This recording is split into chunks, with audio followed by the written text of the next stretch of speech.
how do you take it? How do you represent users? How do you identify opportunities from users so that you can impact the business metrics? Ultimately is your job.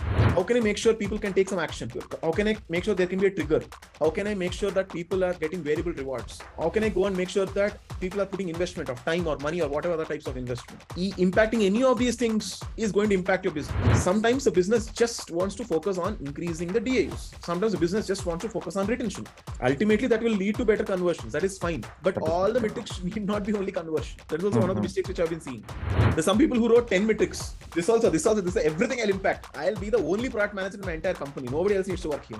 Each of these metrics will start making a lot of sense. Then DAUs will make sense. You yourself will come up with some metric that you would want to track. You don't know the name for it and you won't find out the name for it. Non-textbook approach.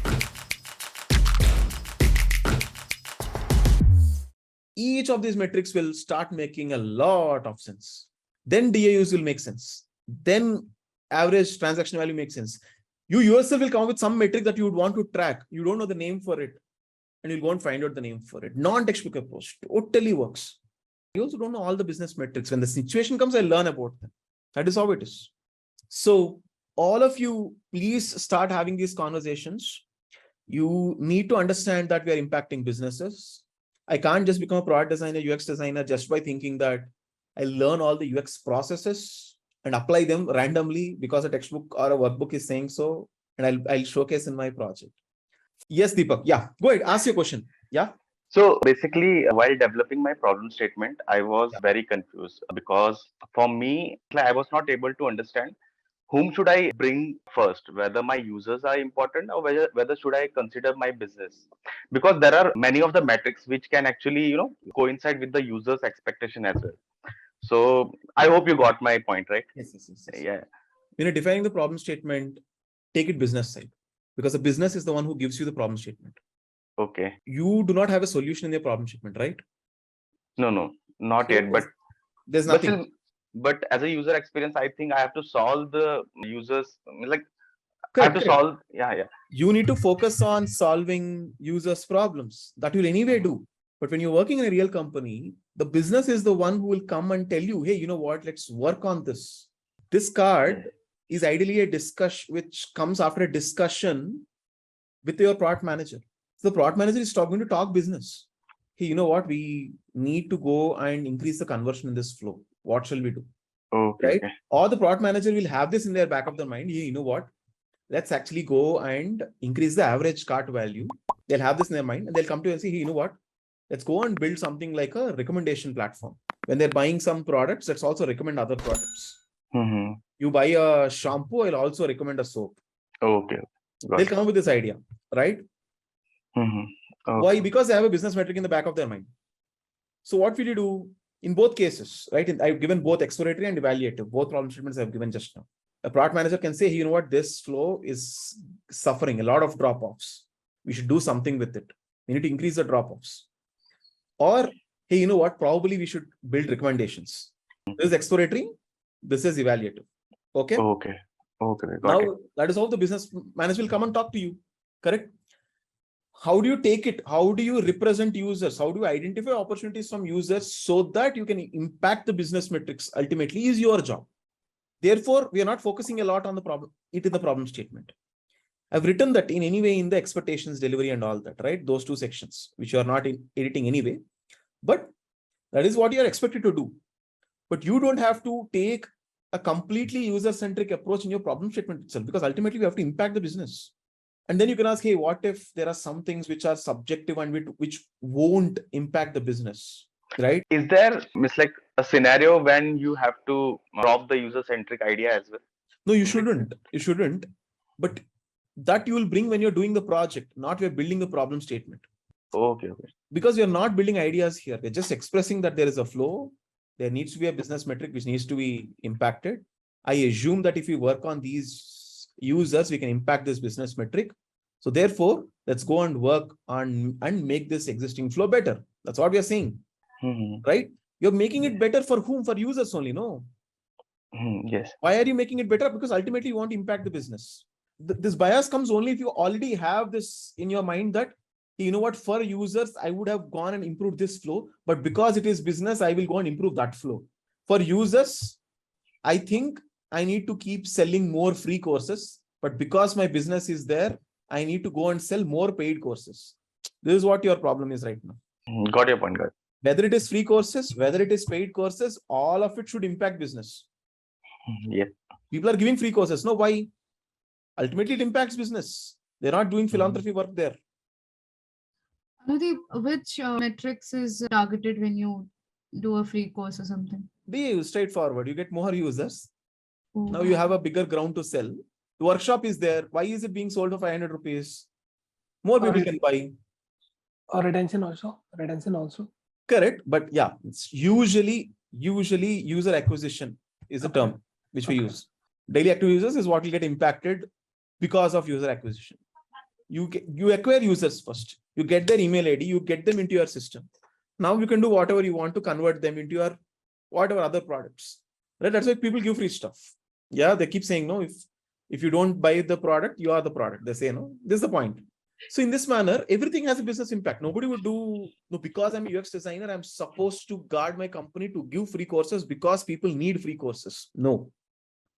Because people need free courses, I will identify an opportunity for my company to go and do business with it. That is the right attitude. You got it? Yeah. Of course, the battle between you and product managers focusing on what needs to be prioritized, what needs to be fixed, the battle will always be there. That will be there. But we cannot say that we are not solving a business problem. No, it has to make sense to a business because you're working for the business. Yeah, go ahead, tell me. Yeah, so right now I'm trying to work on a particular app. So the business metrics I have thought to impact is conversion ratio and drop-offs. So my thought is, so if I'm going to work on drop-offs, so reduce the number of drop-offs that people are undergoing in that particular flow, right? Internet is increasing conversion itself, right? So am I thinking on the right process, or is there related? Obviously, they'll be related. Ultimately, you need to increase the amount of money you're getting. No, correct. That doesn't mean that. Yeah, though when you ask me this question, I say like, yeah, reducing drop-offs is relating to conversions. They're interlinked. You can write it as separately because the initiatives which you do to go and reduce drop-offs is one part of all the initiatives which you can do to increase conversions. If you reduce drop-offs, you have better conversion is one part of it, right? Correct. Conversion means you have to also pay, right? So think in this manner. So it's the bigger metric is conversion. The derived metric is the drop-offs, right? So anyway, this maturity will get as you keep discussing in the community and all that, right? So good to ask this question. But one thing which I'll tell you is ultimately everything should lead to conversion. No. So should conversion be my only metric? No. Then all you'll do is focusing on that. That's when people start thinking business means they'll have to sell. They'll have to keep advertising about their product and they have to sell, right? When will you focus on increase? Like I have these many number of customers. When can I increase the amount of, I can increase the offering so that people can buy for a larger amount? When will you be like, hey, you know what? Let me focus on getting a lot of leads, getting more number of people, or getting people to spend more amount of time, right? The hook framework will help you a lot. What does hook framework say? If there's a trigger, there is an action people are taking.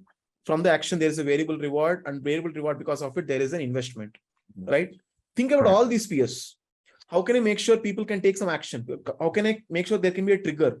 How can I make sure that people are getting variable rewards or some reward or what the offering of the product, right? How can I go and make sure that people are putting investment of time or money or whatever other types of investment?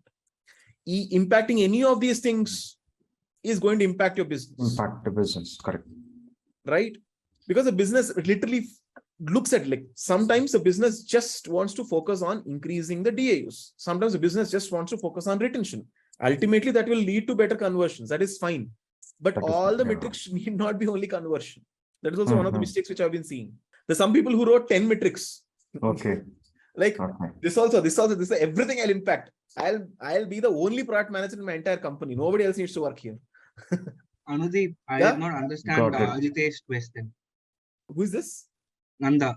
I did not understand his question. So his question was, there is bounce rate, there is conversion metrics. Anyway, if I reduce bounce rate, I'll impact the conversion metrics.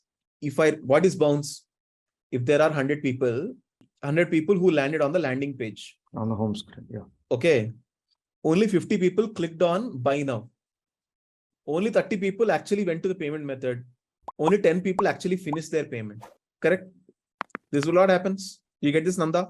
Yes, like the funnel Now, system. The funnel This is the system. funnel. This is the funnel. Yeah. Correct? Yeah. At each point of the funnel, how many people are dropping off? Mm, This is drop off. Correct? Or the Mhm. bounce. The number of people going away are bouncing off. okay. So how do I decrease the rate of bounce?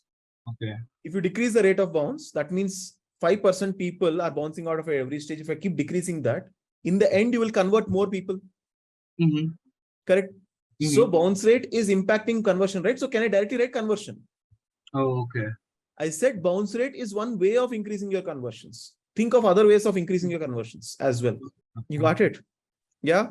Yeah. Fine. They're very closely related, but this is one way of doing it. How can you increase conversion? There are a lot of other things you can do. That's what I said. And I spoke about multiple other related problems as well when people are picking business metrics. Okay. So just as an example, let's say, from the Quick. detail page to the buy page, right? So let's say drop off is, huge there compared to the entire flow. So obviously people would, you as a designer or the product manager would go look at that particular place. Why is drop off happening more? Correct. So that is why you think of drop off and, different metrics. Correct. Got Right. it. Got it. Cool. Yeah. Of course, you don't have all the data right now because you're not working with the product manager.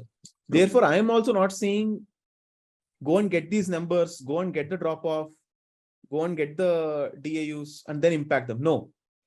All I'm trying to say is imagine a product manager comes and says that the drop offs are high over here. Let us decrease them. What will you do? Focus on what will I do to impact this metric. You don't have to worry about what are the current numbers, what will it become later. Okay. Because you're not working with product managers right now, right? Anyway, I'll answer that question even more. I've told in the last call also, but it'll become more clear as I keep talking about it. So I had this question, like the thing is when we are working it in a flow, so we see that there is one major metric that is impacted in that particular flow. So are we just considering that, or also we consider the end goal of the thing of the metrics being that the conversion has to be impacted, or we work flow wise when it is like specifically improving a particular flow? So what are the Give what an are the example. metrics? Give an example. Like for example, sir, if we are in the home page, for home page, the major metrics that we look for is, yes, we need retention and a little No. DAU. Don't do like that. No. That's not how we do it. It's not that Okay. certain UX flows are aimed at only certain metrics. No. You have a product, you're measuring growth by measuring metrics. So you're doing initiatives so that some metrics can get impacted. Doesn't mean that what your existing product is always aimed at certain metrics. It can happen, but it's not always true. Your product ultimately needs to have conversions, it should also cater for like retention, right? People amount of spending time or all these things need to be done. It's not like that, right? First, remove that thing in your mind that each flow or certain things are actually impacting something. They will end up impacting something. You can like, hey, you know what? There's a recommendation flow. Yeah, you know what? Because of this flow, the business is trying to increase their average order value, which is fine. You can think like that, right? But don't think every flow, everywhere, it is targeting some metric always, and it is only specific to one or two metrics. It's not like that. Okay. You can do that exercise. You can say that the homepage is structured in this manner. What metrics are they aiming? Why did they put it in this manner? Oh, I can see that they're putting a large banners here. So they need to improve conversions for these categories. That way you can start thinking. Correct. Yeah. Right. But don't think that they're only aiming at one particular metric, and for that metric, they're always going to build it. That's not how it works always. Yeah. Yeah. Got it. Yeah. Cool. Yeah.